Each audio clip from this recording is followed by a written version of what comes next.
अस्सलाम वालेकुम viewers, welcome back to my YouTube channel daily tips with Asma. आज की इस वीडियो में हम आपको बताएंगे अफगान नाम का मतलब क्या है।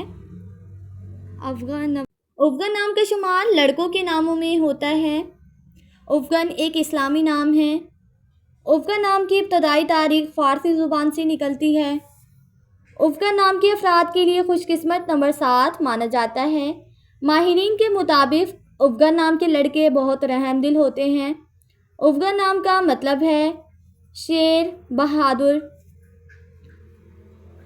अफगान नाम के लड़कों के लिए खुशकिस्मत दिनों में जुमेरात और मंगल का दिन शामिल हैं। अफगान नाम के अफराद के लिए मुवाफिक रंगों में सुर्ख और बनफशी रंग शामिल हैं। अफगान नाम के अफराद के लिए मुवाफिक पत्थरों में रूबी पत्थर शामिल हैं।